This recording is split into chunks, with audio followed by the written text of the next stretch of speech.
Hello everyone, welcome back to my channel. तो channel पर आपकी एयरफोर्स फेस टू प्रिपरेशन भी साथ साथ चल रही है। तो रिजल्ट अभी तक नहीं आया है, तो जब इतना लेट रिजल्ट ही हो गया है तो रिजल्ट के बाद फेज 2 के लिए जो 1 मंथ का टाइम मिलता है, तो मुझे लगता है कि इस बार वो थोड़ा कम टाइम रहेगा। हो सकता है 10 से 15 दिन के अंदर ही आपके फेज 2 स्टार्ट हो जाए रिजल्ट के बाद।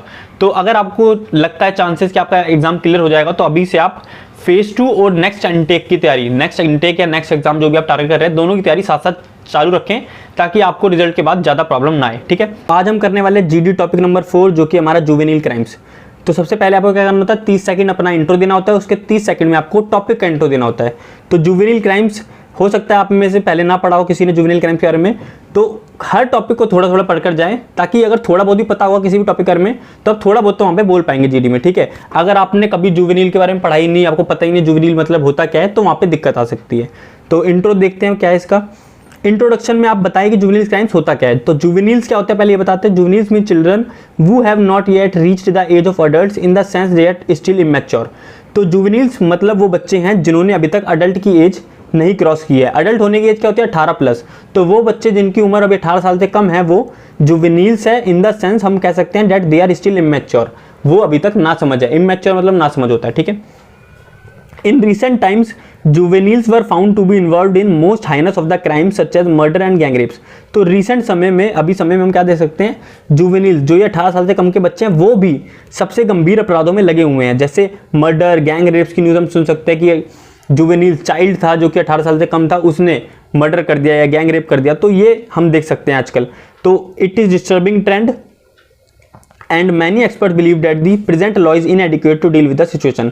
तो ये एक गलत ट्रेंड चल रहा है, गलत चीज़ें चल रही हैं, और बहुत सारे बुद्धिजीवी एक्सपर्ट्स हैं वो मानते हैं कि प्रेजेंट लॉ जो अभी हमारा कानून और व्यवस्था है वो इससे निपटने के लिए पर्याप्त नहीं है, और हमें इससे निपटने के लिए और सख्त कानूनों को बनाना चाहिए।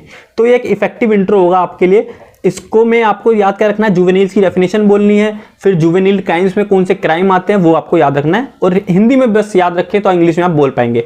किसी भी टॉपिक को तैयार करने के लिए आपको उसको रटने की जरूरत नहीं है, आपको बस बेसिक उसका मतलब पता होना चाहिए कि जुवेनिल क्राइम्स का मतलब क्या है और कौन से फैक्टर्स हैं जो इसे इफेक्ट करते हैं। तो ये सब चीजें पता होंगी, आप हिंदी में सेंटेंस बना पा रहे हैं तो घर पे प्रैक्टिस करें उसे इंग्लिश में कन्वर्ट करने की, तभी जाके आपका जीडी और इंग्लिश बोलनी अच्छी हो पाएगी। ठीक है, अब बात करते हैं जब सबको 1-1 मिनट मिल जाता, सभी कैंडिडेट को 1-1 मिनट मिल गया, उन्होंने अपना इंट्रो दे दिया, टॉपिक का इंट्रो दे दिया, उसके बाद स्टार्ट होता है कॉमन जीडी, जिसमें सबको अपने अपने पॉइंट रखने होते हैं टॉपिक के बारे में। अब आप घर बैठे एयरफोर्स ग्रुप XNY, नेवी और एनडी प्रिपरेशन कर सकते हैं। अनअकैडमी आपको सिंपल डाउनलोड करना है, उसका प्लस सब्सक्रिप्शन लेना है, वहाँ से आपको काफ़ी सारे बेनिफिट्स मिलेंगे। आप देख सकते हैं आपको एक स्ट्रक्चर्ड कोर्स मिल जाएगा जहाँ पे आपको इंडिया के टॉप एजुकेटर्स पढ़ाएंगे, साथ में आपको डाउट क्लियरिंग सेशन मिल जाएगा जिससे कि आपकी प्रिपरेशन एक राइट पाथ पर चलती रहेगी। ठीक है, आप अपने टारगेट के अकॉर्डिंग, जिस जॉब को आप टारगेट कर रहे हैं उसके अकॉर्डिंग बैच ले सकते हैं। विक्रांत नेवी बैच, एनडीए के लिए अग्नि एनडीए 2 बैच। जो भी कैंडिडेट्स एनडीए की तैयारी करना चाहते हैं तो उनके लिए 6 सितंबर से 9 सितंबर तक स्पेशल ऑफर चल रहे हैं। तो अगर वो 12 मंथ का सब्सक्रिप्शन लेते हैं एनडीए की प्रिपरेशन के लिए तो उनको 12 मंथ का एसएसबी का सब्सक्रिप्शन फ्री मिलेगा। और ऐसे ही अगर वो 6 मंथ का सब्सक्रिप्शन लेते हैं एनडीए की पढ़ाई के लिए तो उन्हें 2 मंथ एक्स्ट्रा तैयारी कराई जाएगी उसी फीस में। ऐसे 24 मंथ पे 4 मंथ की एक्स्ट्रा उनको सब्सक्रिप्शन मिल जाएगा। आपको सिंपल ऐप डाउनलोड करनी है, वहाँ पे काफ़ी सारी फ्री क्लासेस चलती रहती है टॉप एजुकेटर्स की, उनको आप देख सकते हैं, आपको एक बेस्ट कंटेंट मिलेगा, उसके अकॉर्डिंग आप बैच परचेज कर सकते हैं। ठीक है, डेमो क्लासेस के रूप में उसे आप देख सकते हैं। अगर बैच की बात करें, फी क्या है यहाँ पे, तो 12 मंथ का सब्सक्रिप्शन अगर लेते हैं तो आपको ज़्यादा बेनिफिट रहेगा। यहाँ पे आपको फी पड़ेगी जो 733 रुपये पर मंथ पड़ेगी सिर्फ। ठीक है, आपको एक बार में जो पे करना है टोटल 8,800 रुपये करना है। ऑफलाइन से कंपेयर करेंगे तो काफ़ी ज़्यादा बेनिफिट है यहाँ पे।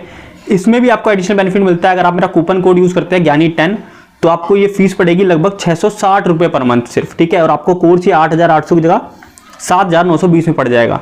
ज्ञानी 10, GYANI ज्ञानी और 10। ठीक है, तो फर्स्ट पॉइंट आप जुवेनिल क्राइम पे क्या बोल सकते हैं, no one is a born criminal, circumstances make him so. Socio cultural environment both inside and outside home plays an important role in shaping one's life and overall personality. तो कोई भी पैदाइशी क्रिमिनल नहीं होता, सर्कमस्टांसेस जो परिस्थितियां उसे ऐसा बनाती हैं। ठीक है, सोशियो कल्चरल एनवायरनमेंट, तो सोशल एनवायरनमेंट जो एक इंसान को मिलता है अपने घर के अंदर और बाहर, वही उसे क्रिमिनल बनने में मजबूर करता है। तो बच्चे क्या होते हैं, बच्चे तो ना समझ होते हैं, उन्हें कुछ पता नहीं चलता। ठीक है, लेकिन जो वो अपने घर में देखते हैं कि ये चीज़ें हो रही हैं, या फिर सोसाइटी में उन्हें कोई बाहर कोई दोस्त है उनका या रिश्तेदार वो सिखाता है कि ये करना है तुम्हें, तो वो उस चीज़ों से क्रिमिनल बन जाता है। ठीक है, तो यहाँ पे आपको कैसे रखना है याद पॉइंट कि कोई भी पैदाइशी क्रिमिनल नहीं होता, जो परिस्थितियां होती हैं वो उसे क्रिमिनल बनाती है। तो आप बता सकते हैं कि कोई अपने घर पे सीखता है, both inside and outside home, जो उसे सोशियो कल्चर इन्वायरमेंट मिल रहा है, जो भी इन्वायरमेंट उसे मिल रहा है उसी से वो उसकी लाइफ इफेक्ट हो रही है और वो क्रिमिनल एक्टिविटीज की तरफ इंगेज हो रहा है। ठीक है, ऐसे पॉइंट याद रख सकते हैं आप इसे। नेक्स्ट पॉइंट आपका है पॉवर्टी। तो आप सिंपल याद रखिए, जो मेजर कोज है क्रिमिनल बनने का वो क्या है, पॉवर्टी और एजुकेशन का ना मिलना। ठीक है, किसी को प्रॉपर एजुकेशन नहीं मिल पाई और गरीबी है तो वो पैसे कमाने के लिए, अपना जीवन चलाने के लिए गलत कामों में भी लग जाता है। ठीक है, तो पॉवर्टी एक मेन रीजन है, one of biggest causes which force a child to get involved in criminal acts. Now we are in a technological world. Their social media plays an important role in character building of children. Today social media having a more negative than positive impact on young minds. तो पहले तो मैंने बताया कि poverty एक बड़ा कारण है जिस वजह से क्रिमिनल एक्टिविटी में एक बच्चा लग जाता है। ठीक है, और दूसरा मैंने बताया now we are in technological world. आजकल हम टेक्नोलॉजिकल वर्ल्ड में जी रहे हैं जहां पर सोशल मीडिया हर कोई चलाता है और हम देख पा रहे हैं, इसमें बताया कि सोशल मीडिया का बच्चों पर ज्यादा बुरा प्रभाव है, अच्छे प्रभाव पे अच्छा प्रभाव भी है, लेकिन ज्यादा बुरा प्रभाव पड़ रहा है और वहां पर उसका जो यंग माइंड है वो गलत चीजों की तरफ आकर्षित हो रहा है। ठीक है, तो सोशल मीडिया और पॉवर्टी को दो रीजन मैंने बताया अलग अलग, जो कि एक जुवेनिल को, एक चाइल्ड को क्रिमिनल बनने की तरफ आकर्षित कर रहा है। ठीक है, नेक्स्ट पॉइंट देखते हैं। नेक्स्ट है आपका, there are large number of people in the society who are demanding that juveniles, specially juveniles in the age group of 16 to 18 years should be treated as adults. तो यहां पर एक conclusion type बता दिया कि ये चीजें तो थी जो क्रिमिनल बना रही है उसे, तो लेकिन कई लोग तो जानबूझ के क्रिमिनल बन रहे हैं, उनको मतलब उनको शौक है, उन्होंने अपनी मैच्योरिटी लेवल गेन कर लिया है, तब भी वो क्रिमिनल एक्टिविटी तरफ इंगेज हो रहे हैं। तो उन लोगों के लिए क्या है, there are large number of people, काफी सारे ऐसे लोग हैं सोसाइटी में वो चाहते हैं कि जुवेनिल्स को एज अ अडल्ट ट्रीट किया जाए। ठीक है, स्पेशली कौन से जुवेनिल्स, जो कि 16 से 18 साल के बीच में है, क्योंकि आजकल जो हमारा वर्ल्ड है उसमें बच्चे जल्दी मैच्योर हो जाते हैं, उन्हें जल्दी समझ आ जाती है। 16 से 18 साल के जो चिल्ड्रन हैं उन्हें एज अ अडल्ट ट्रीट करना चाहिए। अगर वो ऐसे क्राइम्स में इन्वॉल्व है, मर्डर, गैंग रेस में, तो उन्हें एज अ अडल्ट ट्रीट करो और जैसा कि अडल्ट्स को कानून सजा देती है ऐसा ही इन्हें भी सजा देनी चाहिए। तो इस पॉइंट के जरिए बताया गया है। ठीक है, because of their involvement in heinous crime such as rapes, murder etcetera, they must be treated as adults because it has found that they are doing such criminal activities full knowledge। तो उन्हें adult की तरह treat करना चाहिए और उन्हें उसी तरह सजा देनी चाहिए, क्योंकि हम देख पा रहे हैं कि वो इन सब क्रिमिनल एक्टिविटीज में जानबूझकर ही लगे पड़े हैं, उन्हें फुल नॉलेज है कि इससे क्या चीजें होंगी, क्या उनके ऊपर प्रभाव पड़ेगा, तब भी वो लगे हुए हैं। ठीक है, तो ऐसे जुवेनिल्स को हमें सजा देनी चाहिए। तो ये बता रखा है इस पॉइंट में, आप पढ़ लीजिएगा सही पॉइंट से एक बार और। तो आज आपके लिए एक एक्स्ट्रा पॉइंट है और जीडी के लिए आपके लिए एक स्पेशल टिप है।